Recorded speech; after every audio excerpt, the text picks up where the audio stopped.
네, 안녕하세요. 어쩌다 동거입니다. 인공수분한 지 벌써 37일째입니다.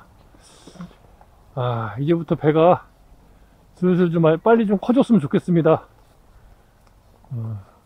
작업은 어제 B열까지는 다 마무리를 했고요. 오늘부터 이제 C열 작업을 해 보려고 합니다. 동일하게 작업 내용은 같습니다. 적과 미비한 부분 확인해 주고요. 그 다음에 유인 잘못 잡혀 있는 부분이나 조금 더 잡아야 될 부분들, 그 다음에 도장지, 이렇게 세 가지 일을 또 계속해서 해 보도록 하겠습니다. 이쪽에 도장지가 이렇게 올라와 있는 게 보이네요. 자, 이렇게 요거 하나 말씀드려 볼게요. 주지에서 올라온 도장지 중에 무조건 다 떼는 게 아니고, 이렇게 보시면 여기는 지금 잘 보이실지 모르겠는데, 여기 지금 과총엽에서 나온 거예요. 과총엽에서. 그래서 과총엽 맞을 겁니다. 과총엽이라고 해야겠죠. 요거는 어차피 제가 이걸 제거하고 여기서 주지에서 나온 게 아니고, 이렇게 단가지군 있는 데서 나온 도장지만 이렇게 제거를 해줍니다. 대신에 입은 놔두고요. 이렇게 입은 놔두고, 이렇게 여기도 지금 단가지군, 이렇게 지금 총 단가지군이 이렇게 형성이 됐는데, 도장지가 하나 난 거예요. 터진 거죠. 이거는 이제 띄워주는 겁니다. 도장지만 이렇게 살짝. 그럼 입만 남겨놓을 수 있어요. 이렇게. 물론 다 띄일 수도 있지만, 이렇게 할 수도 있습니다. 그래서 이렇게 놔두면은 저 입이 이제 확보가 되고, 여기서 또 이제 꽂는 분화가 일어날 수 있기 때문에 이 방법이 가장 좋기는 해요. 근데 모든 걸 다 그렇게 하기가 쉽지가 않기 때문에, 도장지가 났다 싶으면 그냥 아예 이렇게 아예 뽑아버립니다. 이렇게. 그럼 어차피 옆에 있으니까, 옆에 이렇게 있는 경우라면은 크게 상관이 없어요. 여기 가총엽이 있기 때문에 사실 요거를 놔두면 여기서 도장지가 나는데, 요 밑에 부분을 제거해주면 더 이상 도장지는 안 나죠. 예. 그래서 그거는 상태를 보고, 요것도 지금 보시면 밑에 열매가 달려 있어요. 열매가 있으면 이파리는 무조건 확보해 줘야 됩니다. 근데 밑에 요 과총엽이 있습니다. 다행히도. 그럼 이제 위에 건 다 뽑아버려도 되는데, 요것도 아래쪽 입을 남기고 위에 것만 이렇게 이런 식으로 뽑을 수도 있어요. 그러면 아래쪽에 있는 입은 내가 확보를 하면서 이렇게 갈 수가 있죠. 그리고 이상하죠? 원래 이거는 주지잖아요. 주지. 얘가 주지거든요. 지금 주지에 있는 열매는 제가 키우지 않는다고 했는데, 요거는 제가 따로 이제 그냥 놔두기로 했습니다. 이유가 뭐냐? 나중에 제거해도 됩니다. 나중에. 근데 못난이는 어차피 제거할 거라, 못난이는 제거를 해주고, 못난이가 아닌 것들 중에, 못난이가 아닌 것들 중에 열매를 확보하기 위해서, 왜냐면 올해는 이제 냉해가 와 있는 해이기 때문에, 여기에서 이제 배가 이렇게 지금 달려 있긴 하지만, 요 배 중에서도 이제 상처가 있는 배들도 있어요. 냉해를 입어서. 그러면 그런 배를 키우느니 차라리 이 배를 하나 키우는 게 상품성으로는 저한테 더 도움이 됩니다. 그래서 원칙상으로는 안 키우는 게 맞아요. 그래서 제가 안 키운다고 말씀을 드리면서 계속 제거를 했는데, 가만 생각해 보니까 여기에 있는 것들도 만약에 쓸 수 있다면 쓰는 게 낫지 않을까, 조금 더 농가 수익에 도움이 되지 않을까 해서 여기 놔두고, 그러면 언제 뛰느냐, 나중에 이제 여기 저희가 이제 지베린 다 바르고 봉지를 씌웠습니다. 근데 배가 많아. 그러면 그때 제거해줘도 늦지 않아요. 제가 예전에도 한번 말씀드렸지만, 달려있는 거는 제거할 수 있어요. 언제든지. 하지만 제거한 거는 다시 갖다 본드로 붙일 수가 없습니다. 예. 본드고 뭐고 다 필요 없어요. 못 붙여요. 붙일 수가 없어요. 그래서 이렇게 아래쪽에 배가 요거 아주 좋습니다. 이 정도면 뭐 1따위 투 충분히 가능한 배들이기 때문에, 그런 배들은 남겨놓는다, 이런 개념으로 보시면 될 것 같아요. 요거는 거의 다 자랐어요. 이제 저기 닿으면 끝인데, 솔직히 저 끝까지 안 가도 됩니다. 한 요 정도까지만 가도 돼요.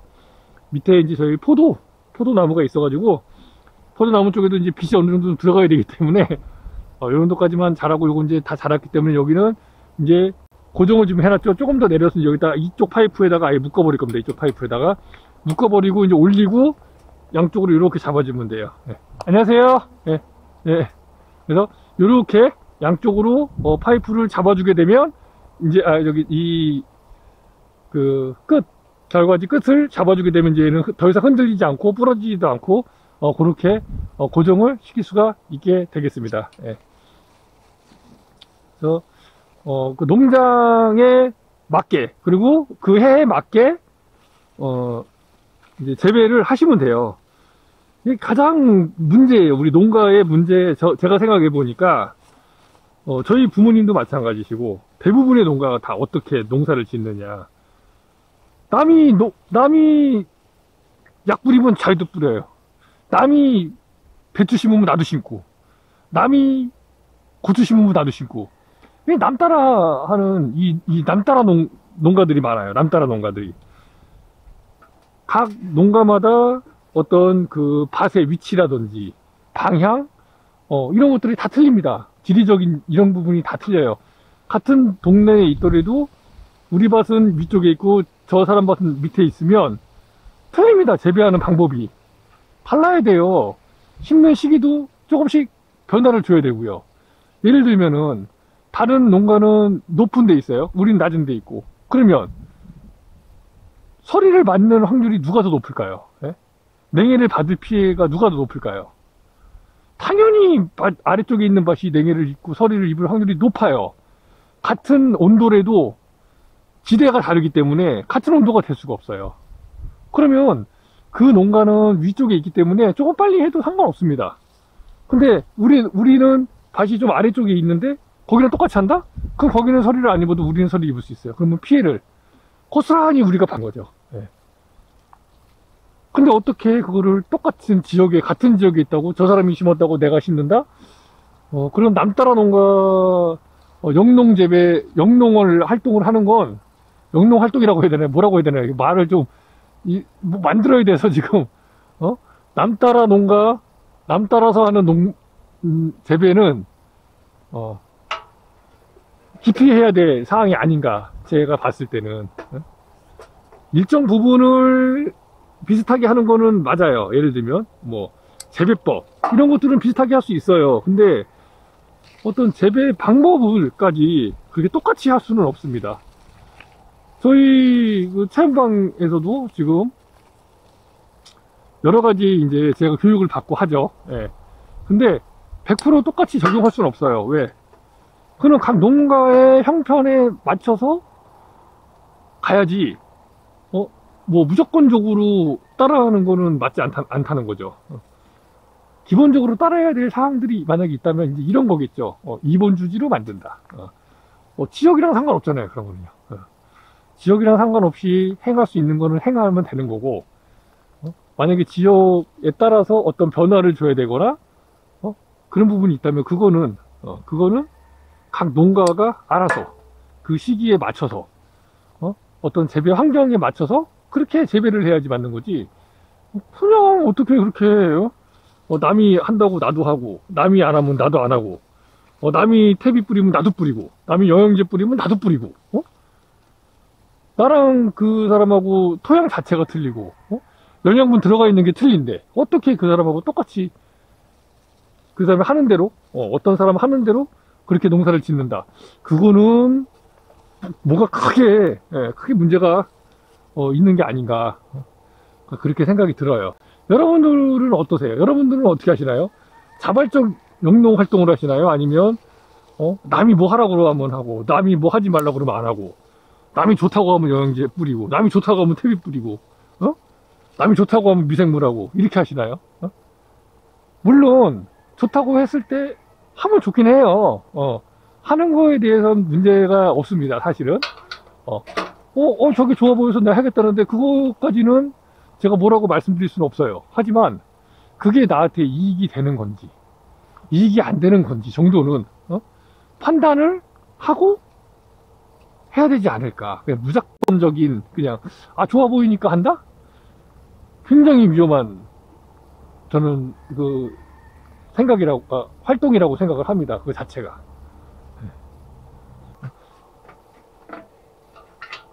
있잖아요. 뭐 숯배를 안배로 만들어준다는 거.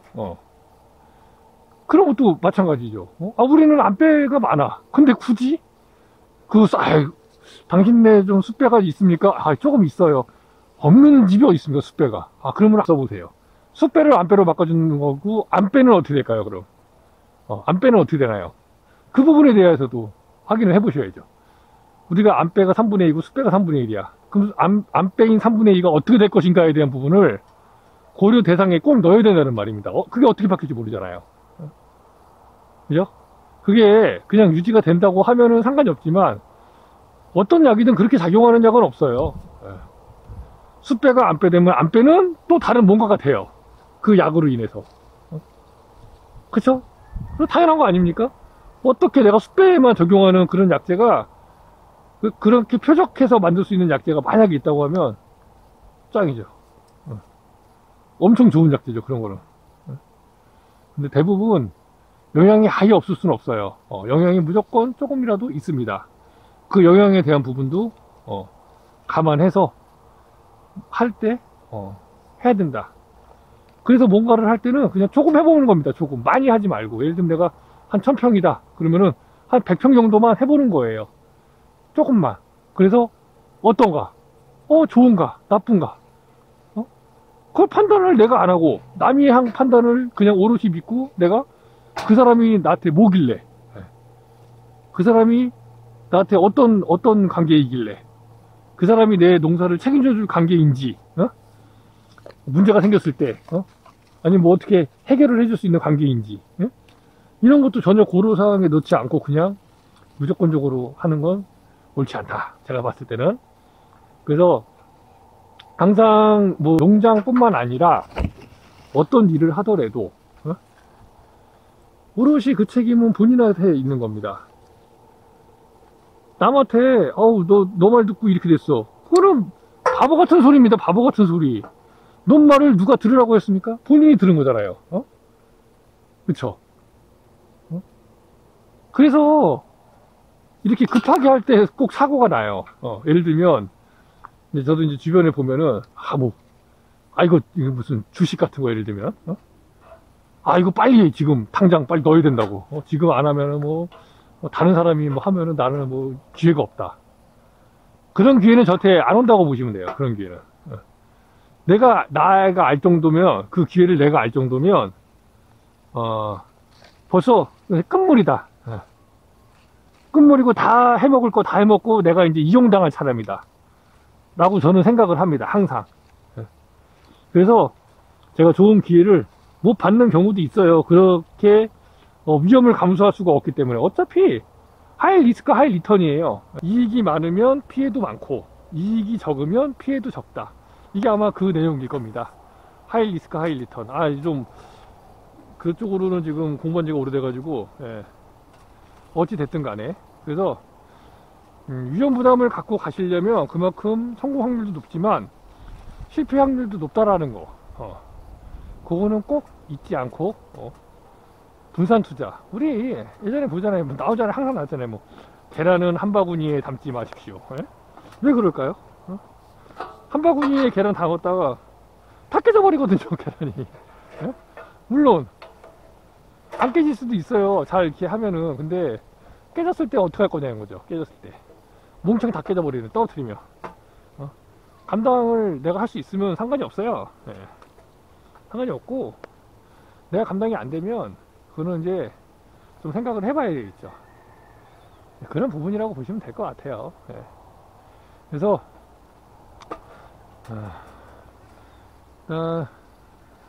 오늘 요 과수원에서 작업하면서 이제 말씀 드리고자 했던 거 여기까지만 정리를 하도록 하겠습니다. 너무 또 오랫동안 제가 말씀을 드리게 되면 이제 편집하기가 너무 어려워서, 그래서 이제 5월 달부터는 계속 이제 풀버전 작품들이 계속 올라갈 거고요. 만약에 그날 제가 무슨 일을 했는지가 궁금하시면 그냥 하나씩 찾아보지 마시고 그냥 풀버전 쪽에 들어가시면 날짜별로 제가 정리를 해 놓을 거예요. 5월 1일부터 쭉 이제 날짜별로 올라가게 되니까 그 부분을 사용해 주시면 돼요. 5월 1일 거가 아마 제가 알기로는 12일인가 아마 그때부터 아마 순차적으로 올라갈 겁니다. 일단은 조금 기다려 주시면 풀버전 해서 풀이라고 해서 날짜로 나오는 영상이 있어요. 그거를 보시면 그 날짜에 맞게 작업한 거나 이런 부분들 보실 수 있을 것 같습니다. 네. 자, 여기까지만 말씀을 일단 드리도록 하겠습니다. 또 이따가 이슈 사항이 생기면 또 말씀드릴게요. 자, 그리고 끈 묶는 거 한번 했는데 또 약간 잘 촬영이 안 된 부분도 있고 해가지고 한 번 더 말씀드리겠습니다. 보시면 지금 넣었어요. 이렇게 넣습니다. 왼쪽에서 오른쪽으로 넣고요, 공간을 주고 이렇게 올려요. 그래서 손가락 넣고 돌려서 일로 빼면 됩니다. 이렇게. 네. 그리고 여기 밑에는 지금 이렇게 잡고 옆으로 지금 하는 건데, 길이만큼만 잡아주고 이렇게 돌려요. 한 바퀴. 또 돌려. 그 다음에 이렇게 넣습니다. 이런 식으로. 그러면 끝나요. 자, 한 번만 요금부터 보여드릴게요. 자, 감아서 이렇게 돌려서 내린다. 그리고 이렇게 당겨주면, 얘를 당겨주면은 절대 안 끌려가요. 얘는 저쪽으로 밀려고 하는 성질이 있기 때문에 끌려가지 않습니다. 요거는 하나 잘라주고요. 이렇게 해서 이제 요거까지만 키우면 되기 때문에 여기까지 잡아주도록 하겠습니다. 요거 지금 조금 각도가 안 맞는데 내려가서 좀 각도 다시 잡아주도록 할게요. 자, 여기까지 하겠습니다. 또 이따가 다른 내용으로 찾아뵙도록 하겠습니다. 어쩌다 아주정보였습니다. 안녕하세요. 어쩌다 아주정보입니다. 자, 오랜만에 액비통 한번 조금 보려고 합니다. 이제 고추 재배할 때 사용하는 액비이고요. 이렇게 저희는 통이 지금 하나, 둘, 셋, 넷, 그 저쪽에 하나 더 있고요. 두 개 더 있죠. 저쪽에 두 개 더 있고, 이 두 개는 음식물이 들어있는, 요거까지 세 개가 음식물이 들어있는 통입니다. 한번 보겠습니다. 여기는 고추 잔사 하고, 그 다음에 이제 은행을 넣어놨던 액비통이고요. 그동안에 계속 안 저어줬는데 이제 날이 좋아서 한번 저어줘 보려고 합니다. 감도 들어있고 요렇게 조금씩 들어있는 것들이 더 있어요. 첨가되어 있는 건데, 이제 주가 들어있는 거는 고추 잔사를 넣어가지고 액비로 담근 겁니다. 요 감 요런 것들은 이제 나중에 추가로 조금 넣어준 거고요. 여기 있는 액비통은 지금 한 3년째인가 계속해서 여기다가 이제 잔사를 넣으면서 담그고 있는 거라 꽤나 오래 됐습니다. 냄새는 생각보다 많이 나진 않아요. 이렇게 해서 가끔씩 이렇게 저어주면 됩니다. 사실 요 위에 있는 것들은 이제 조금 빼서, 이 은행은 지금 알이에요. 은행 알인데, 은행은 이제 왜 은행이 들어있냐면, 제가 은행으로 살충제 만들어서 사용을 하는데, 그거 이제 끓이고 남은 거 넣어놓은 겁니다. 이렇게 해서 가끔씩 저어주면 되는데, 저은 지는 꽤 됐네요. 자, 그리고 여기 있는 거는 이제 어분 액비입니다. 어분. 요거는 냄새가 좀 심해요. 근데 아마 냄새가 많이 없어졌을 겁니다. 이제 여기다가 이제 즙을 같이 넣습니다. 즙을 같이 넣어서, 이건 이제 생선 액비라서 이제 저기에 들어있다고 보시면 돼요. 아미노산 뭐 이런 거. 요거는 뭐 별로 저어줄 게 없습니다.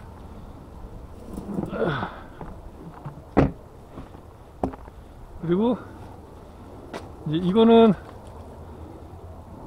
저거 그 천매암입니다. 천매암에다가 여기 뭐가 들어있냐면 이제 조개 껍질 같은 거, 조개 껍질하고 뭐 게 껍질, 키토산이라고 하는 그런 것들이 이제 같이 들어있습니다. 그러니까 미량 요소 줄 때 사용한다고 보시면 될 것 같아요. 그래서 가끔 이렇게 저어주면 되는데, 요거는 이제 안 저어준 지가 좀 돼가지고 이렇게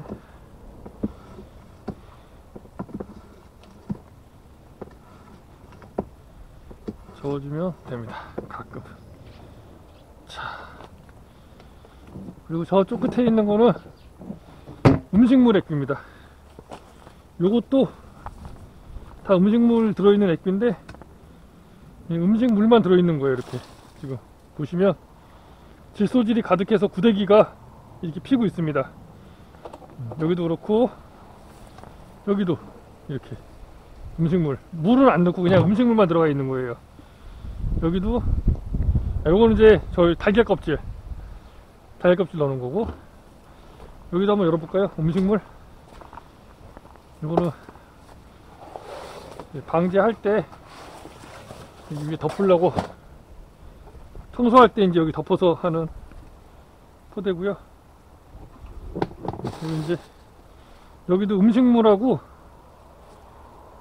은행, 잔사 이렇게 좀 들어가 있습니다.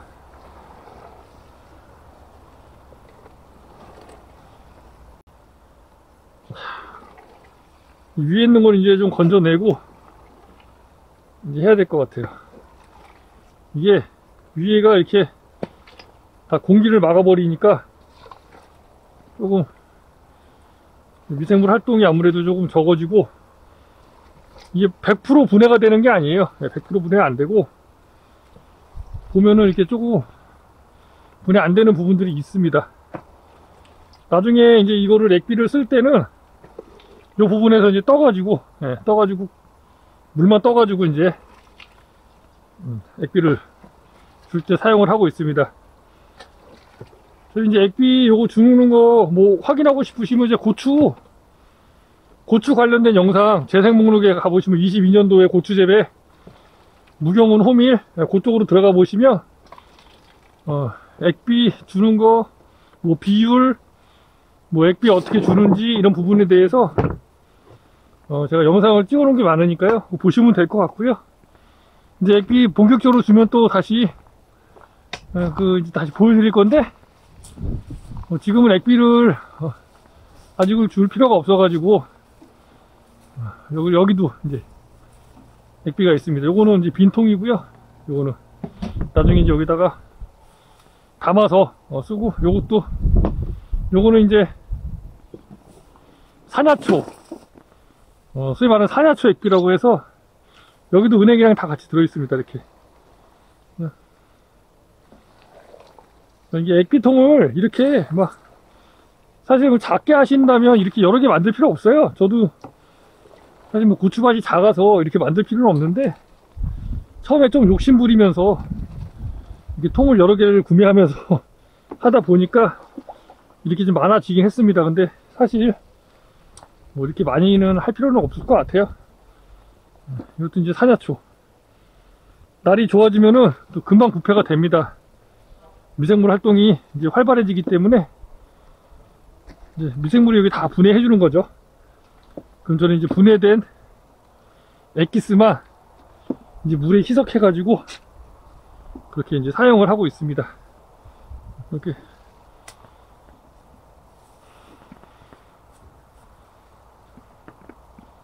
해서 해주면 되고, 요거는 오줌 액비. 요거는 이제 오줌 액비입니다. 이렇게 오줌 액비 담가, 저희 오줌 받은 거 이렇게 넣어 놓은 겁니다. 여기다가. 그리고 이제 이 통을 이용해서 제가 이제 액비를 줍니다. 여기다가 넣고 물 받아서 이제 높낮이로 해서, 펌프로 안 하고 높낮이로 해서 밑으로 해서 이제 보내게 이렇게 일단은 갖춰서 사용을 하고 있습니다. 오늘은 오랜만에 액비통을 한번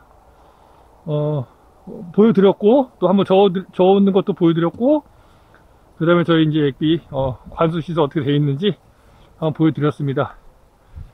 저희 사과가 생각보다 열매가 달렸어요. 다른 데는 이제 사과가 열매가 안 달렸다고 그랬는데, 저희는 뭐 아예 안 달린 건 아니고 많이 안 달리긴 했는데, 그래도 중간중간에 이렇게 달린 거 보니까 이렇게, 여기 보이시죠? 사과. 이게 사과입니다. 이게 사과 열매. 자, 여기까지 마치도록 하겠습니다. 어쩌다 아정모였습니다.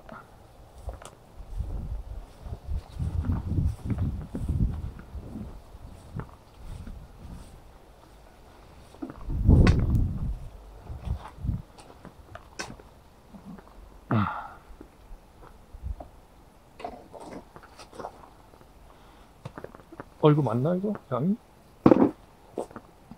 이것도 맞네. 넣어놔야겠네.